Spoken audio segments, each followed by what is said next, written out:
Hi guys! Welcome again to my channel, Hertz Pukoy TV. As I promise, ituturo ko po sa inyo ngayon kung gaano kadali gumawa ng YouTube channel art banner. Okay po ba sa inyo yun? Kung ganon, panoorin nyo lang po ito hanggang sa dulo. Pero bago po yan, intro po muna tayo.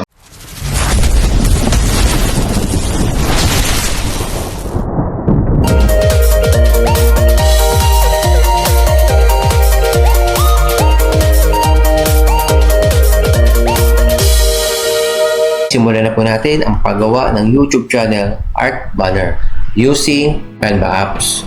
Kung kayo po guys wala pa pong Canva sa inyong device, pwede po tayo mag-download through Google kung gamit po natin ay computer. At kung mobile po naman po, sa Play Store pwede po tayo mag-download.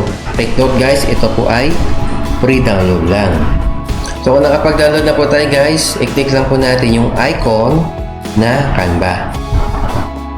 At kung nasa Canva na po tayo, click lang po natin yung create a design.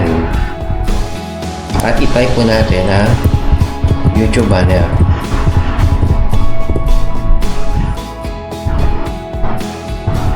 Then, sa left side guys, makikita nyo po yung mga sample templates na pwede nating magamit for YouTube banner.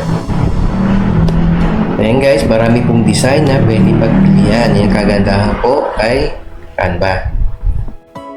So, pero hindi po lahat po to pwede natin magamit, no? Unless kung kinuha natin yung Pro. Pero yung mga walang Pro, pwede po natin magamit kagaya po nito. Yung mga walang symbol na crown. Okay guys, ano po ba yung dapat natin unahin sa paggawa ng banner? So, importante po dito guys yung dimension. So, ang ideal YouTube banner size is 2560 by 1440 pixels. But you can use minimum banner dimension of 2048 by 1152 pixels. For best result, create a channel banner image with a 16 by 9 aspect ratio. So, yun guys. So, ang kailangan natin is 16 by 9. Ito na po yung 16 by 9. At yung dimension na sinabi po na 2560 by 1440. Yan po yung ipe-prepare po natin. So, dito guys sa Canva, pwede po tayo magsukat dito manually. So, lalagyan lang po natin ang ruler. Pero ang gagawin ko po, at ang ituturo ko sa inyo is yung easiest way. So, punta po tayo dun sa Google. So, dito po sa Google, guys, meron na po silang naka-ready na banner template na meron ng dimension na pwede natin magamit. Kagaya po nito. At ito. For example yan, guys, ito po, click po natin. Ayan. Laki lang po natin. So, dito guys, mapapansin nyo po, may nakalagay na TV, desktop, and mobile. So, ang ibig sabihin po niyan, kapag ang gamit nyo po ay mobile, so hanggang dito po yung madi-display na picture. At kung desktop naman, hanggang dulo, end to end. At kung TV naman po, ito pong buo. So, ayan. So, ayan guys, i-download nyo lang po at i-save dun sa folder. So, after po natin ma-download, ilalagay po natin ngayon yan sa Canva.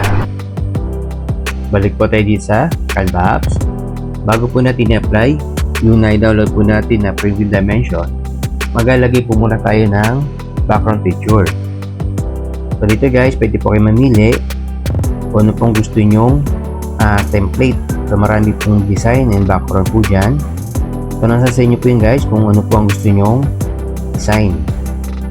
For example, ito po ating napili. Then, select lang po natin yung 16 picture and title. Then, delete. Ito na po yung pinaka background picture na gagamitin po natin. Saka po natin guys, i-apply yung na-download po natin na frame with dimension. So, punta lang po tayo sa uploads. Select lang po natin. Then, the size. Dapat 16 by 9 ratio. Ito na po yung pinaka-guidelines po natin. Ito guys, bali ito po ay temporary lang Kapag alisin po natin yan, pupunta lang po tayo dito sa taas. Hanapin nyo lang po yung transparency. Then click, then set nyo lang po sa 0. Then guys, wala na po siya. Sa ngayon, balik po muna natin sa 100 dahil gagamitin pa po natin siya. Then guys, pwede nyo po natin simulan ang paglalagay ng text, picture, and design. So, punta po tayo sa text. Type nyo lang po yung title na gusto nyo.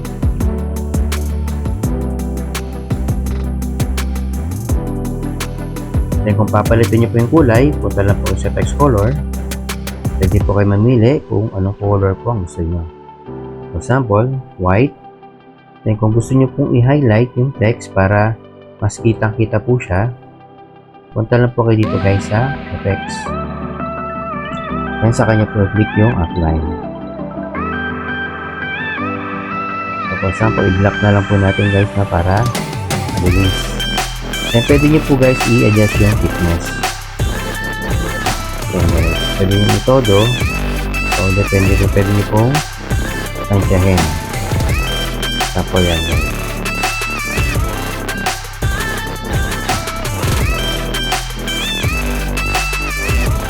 At kung mag-add pa po kayo ng another text, click nyo na po ito.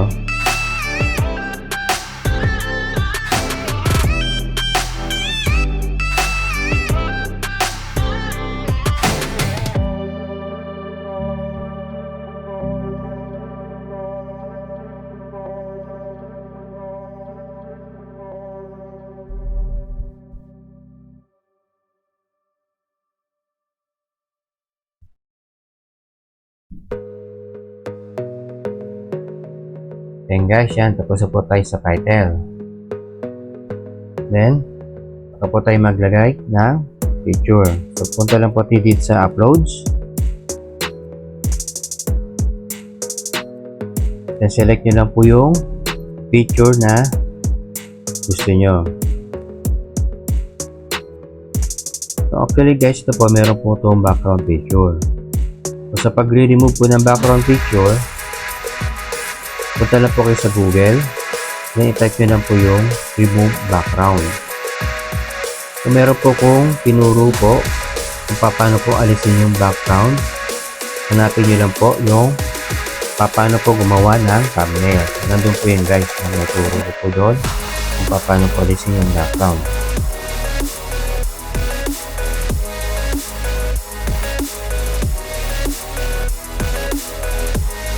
Ngayon lang po kadali guys gumawa ng YouTube banner sa Canva.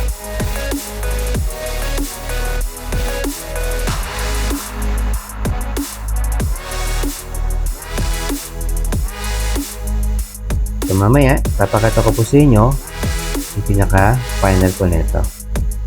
So saka po natin i-upload sa YouTube.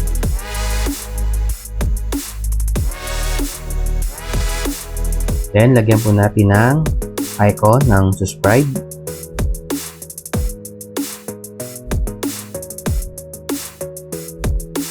Sa paglalagay po ng icon guys, meron na din po mga naka-ready na icon si Canva. So, pero pwede rin po kayo mamili sa Google. So, i-download nyo lang po, then isi-send nyo lang po sa Canva.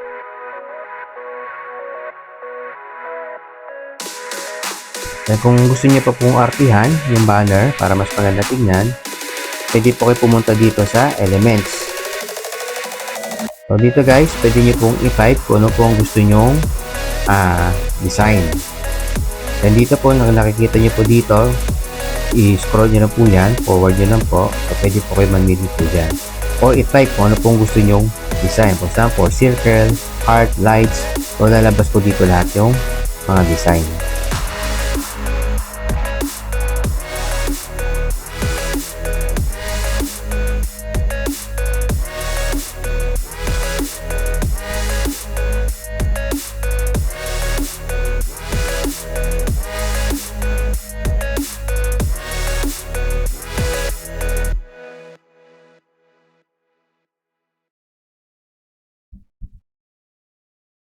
Lagay po natin dito na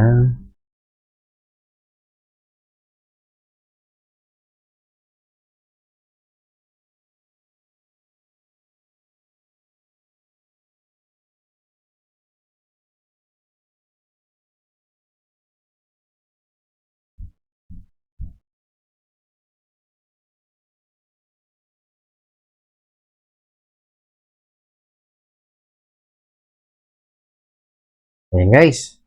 So, ito na po guys yung YouTube channel art banner. So, alisin na po natin yung guidelines. Yan, pwede na po natin i-set sa 0. Then, pwede na po natin yan i-save.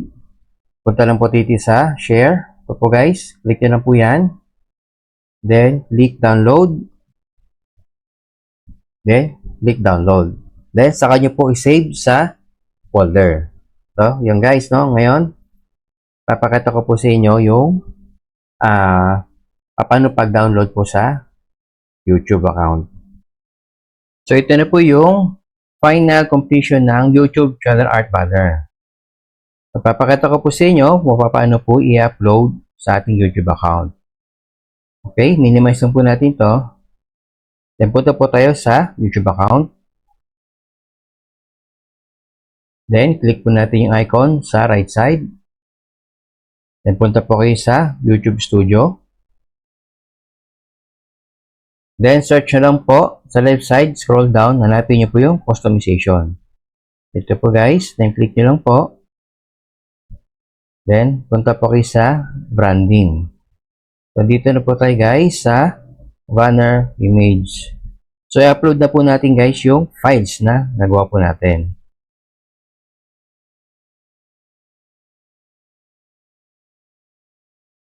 Then guys, bali ito po yung viewable for mobile phone. Then, ito naman po yung viewable for desktop. At ito naman po is viewable for TV. So, click po natin done.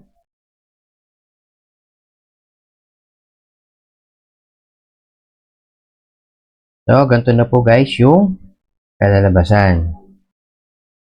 Then guys, ito po yung sa laptop, mobile phone, and TV. Then after nyo po ma-upload guys, then click nyo po yung publish. So, ganun po guys, no? Gaya lang po kadali ang paggawa ng YouTube channel art banner at pag-upload. So, that's it guys. Thank you for watching. I hope meron po kayong natutunan sa ating tutorial. Please don't forget to subscribe and click the notification bell para kayo po ay laging updated sa aming mga bagong gagawin video content.